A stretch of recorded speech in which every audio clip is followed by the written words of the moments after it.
Hello, everyone, and welcome back to the Path to 1 Million. I am Cliff Duvenois. These are stories that chronicle my journey to impact 1 million people.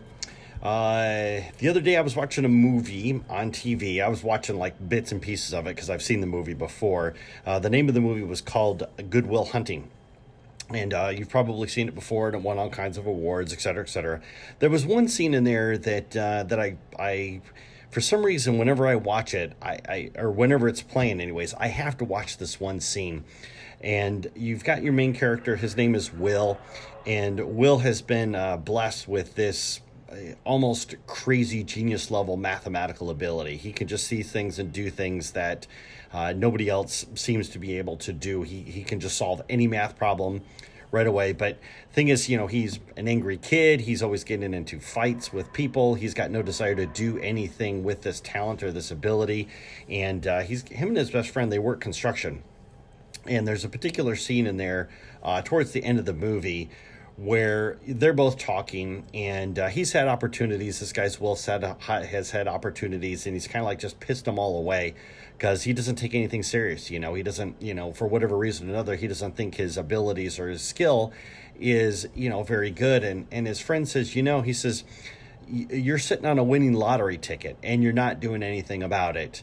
And and Will responds back and says, "Yeah, don't give me this crap about how I owe it to myself. Because what if I don't want to do anything with this, right?" And his friend goes, "No, you don't owe it to yourself. You owe it to me, and you owe it to all these other guys here because we would give anything to be able to have what you have. So if you're doing this in 50 years, I will fucking kill you." And that statement always strikes me as somebody who has skill, somebody who has talent, and it's not using it and it's not leveraging it to make a real positive impact on the people that are around him. And to me, it reminds me so much of my brother Wayne. And as far back as I can remember, my brother Wayne has always been, back in the day we called it mentally retarded. These days I think the politically correct term is mentally handicapped. But as far back as I can remember, Wayne's always been about 10 years my senior, and he will always be trapped with the mentality of a 5-year-old. He was born normal, everything was okay, but then he got sick, and a fever just cooked part of his brain. And, he would be, like I said, he would be forever trapped with the mentality of a 5-year-old. And I remember that when I got out of college and I had gotten a job. I was working with GM at the time, and I remember it was a family function. I was visiting with mom and dad, and Wayne was there, and he was playing with his toy trucks and his toy police cars and his helicopter and his boats. But it was the same toys that he had been playing with for 25 years. And something occurred to me that when another 25 years had passed and he would be approaching 60, he would probably still be playing with those toys. And it kind of occurred to me that, at that time anyways, that I really don't owe it to myself to try to be better and to live the life that I really want to live. And those are things that I definitely want to, but I kind of owe it to him, because my brother Wayne, he would never know what it would be like to travel the world, or to experience new things, or to be able to try new food, or to be able to really fall in love with someone, or to be able to impact someone. Even this thing I'm doing right now with the Facebook Live is something that he would not understand.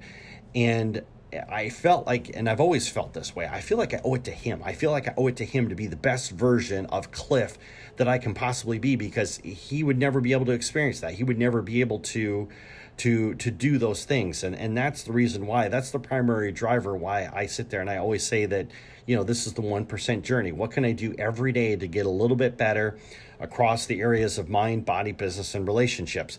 And truth be told, sometimes I fall down. And people have to, people remind me of that. Just a few weeks ago in a conversation, someone actually said something that really stung me. They said, you always say that you're trying to get a little bit better every day in this area of your life. I don't see it. And that really stung. That really hurt. But you know what? It was the truth.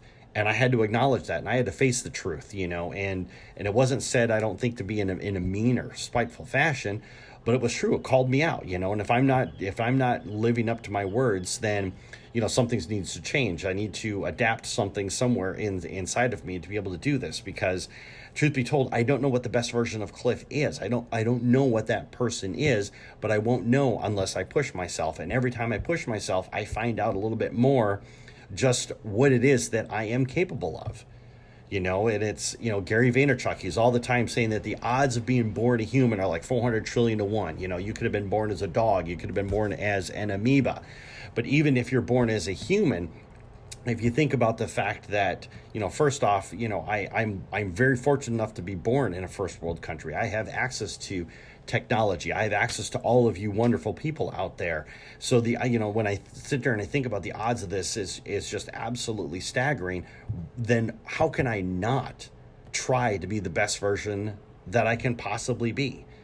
And so, and one of the things that I think about all the time is, building the best that I can be and putting the best foot forward that I can possibly be is, and I know I talk about this quite often, but when I put together my LinkedIn lead gen strategy program, one of the things that always bothers me when I am dealing with these other people or dealing with my competitors or whatever it is, where their material is just woefully out of date. And I have to sit there and think to myself, man, if you just dedicated just 30 minutes every week to update your material so that way that it's current, so that way it's, when I see a screen or, you're selling your product to somebody, if they would just take the time, 30 minutes just to update their material, how much better experience it would be. But maybe for them, the best that they can be is all about just sales, try to get as many people and sell as many of our product as possible. Who cares about updating it? I don't know. Everybody's got different drivers, but for me, all I know is that this is one of those sticking points that I've always had when it comes to any of these info products out there. Why are these things so out of date, and why don't they take the time to update them? Wouldn't you want to always put your best foot forward, not only when it comes to acquiring new customers, but the customers you've got before, and maybe you only charge your customers one time, but wouldn't it just make sense to always put that best foot forward? And to me, that's why it's like I said, it's a 1% journey. It's driving across mind, body, business, and relationships. And thank you, Richard. Yes, episode 47. This is awesome. Episode 50 is right around the corner. I can't wait for that one to happen.